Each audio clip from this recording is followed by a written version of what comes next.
네, 안녕하세요. 리히트 책방의 리히트입니다. 오늘은 인간, 우주의 영광이자 쓰레기입니다.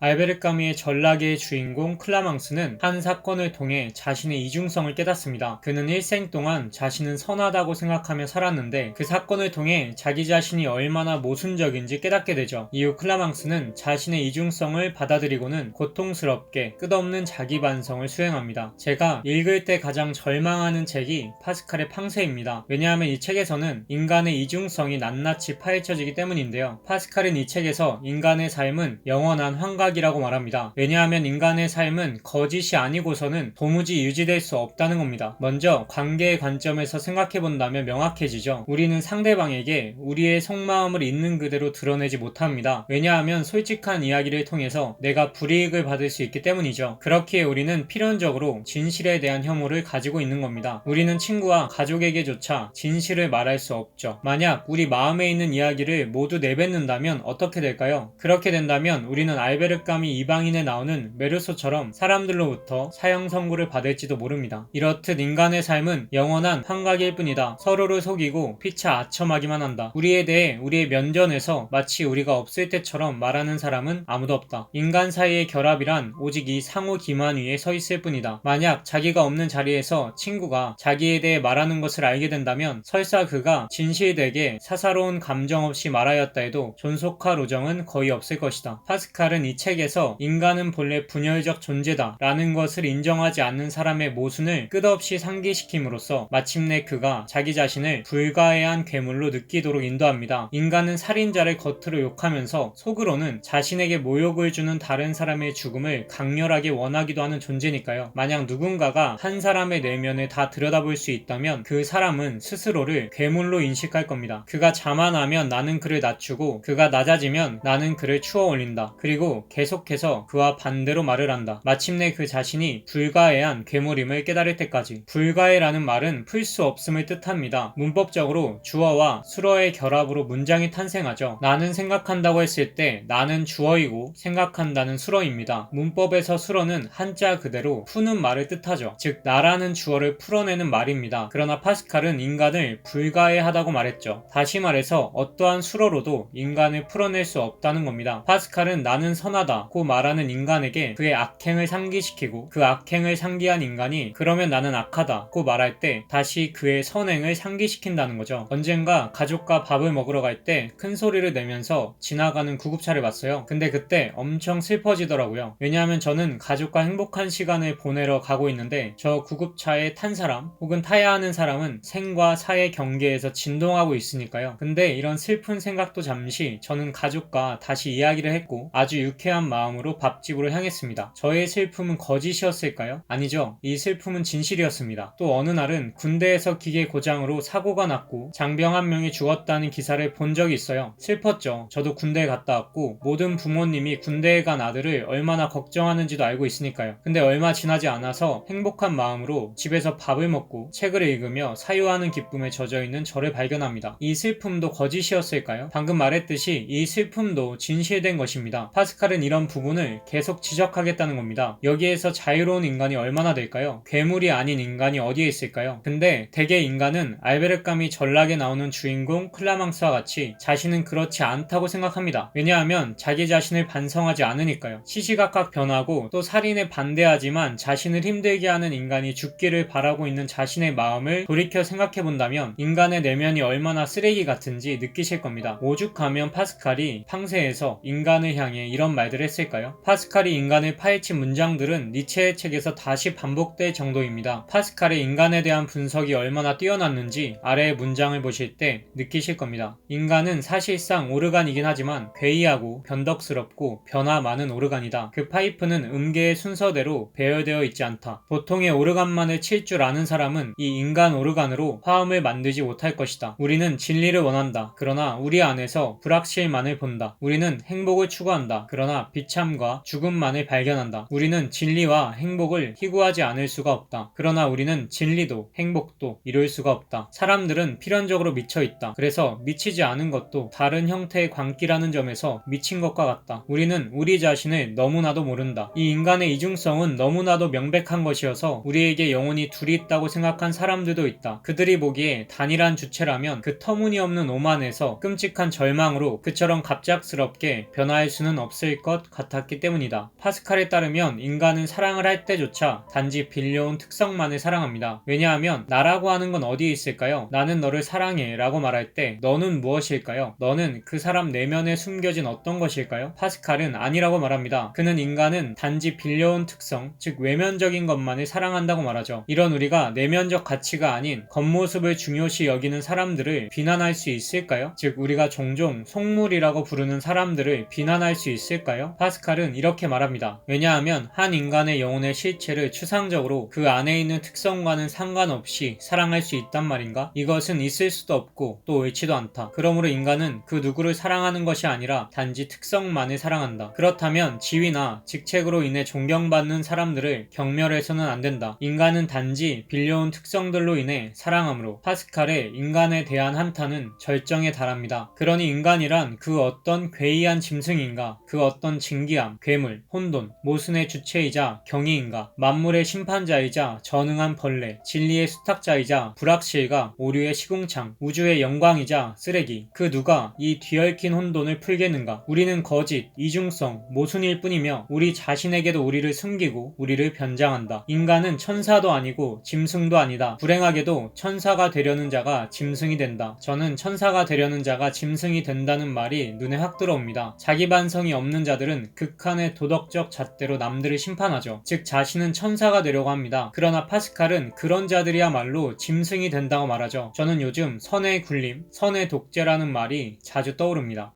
파스칼은 이러한 인간에게 예수 그리스도의 은총을 제시했습니다. 은총을 통해서 이러한 모순이 해결될 수 있다고 보았죠. 그러나 저는 은총까지 나아가지 않고 파스칼이 인간의 위대함을 비참하다는 것을 아는 것이라고 말한 지점에서 멈추려고 합니다. 인간의 위대는 자신이 비참하다는 것을 아는 점에서 위대하다. 나무는 자기가 비참하다는 것을 모른다. 그러므로 자신의 비참을 아는 것은 비참하다. 그러나 자신이 비참하다는 것을 아는 것이 곧 위대함이다. 인간의 위대함은 자신이 불가해한 괴물임을 안다는 것에 있습니다. 만약 이 괴물을 자기가 아닌 자기 외부에서만 발견한다면 어떻게 될까요? 그렇게 된다면 그는 파스칼이 말했던 것처럼 천사가 되려고 하다가 되려 짐승이 되어버릴 것이고, 니체가 선악의 저편에서 말했던 것처럼 자기 자신이 밖에 있는 괴물보다 더 끔찍한 괴물이 되어버릴 겁니다. 괴물과 싸우는 사람은 자신이 이 과정에서 괴물이 되지 않도록 조심해야 한다. 만일 내가 오랫동안 심연을 들여다보고 있으면 심연도 내 안으로 들어가 너를 들여다본다. 인간은 어지러운 어둠이고 만물의 심판자이지만 전응한 벌레요, 진리를 떠맡은 자이지만 불확실과 오류의 시궁창, 우주의 영광이자 쓰레기입니다. 이것이 인간이죠. 그러므로 인간의 위대함은 자신이 이런 존재라는 것을 반성할 수 있다는 사실에 있습니다. 더 나아가 인간은 이러한 모순을 끌어안고 살 수 있기 때문에 위대하죠.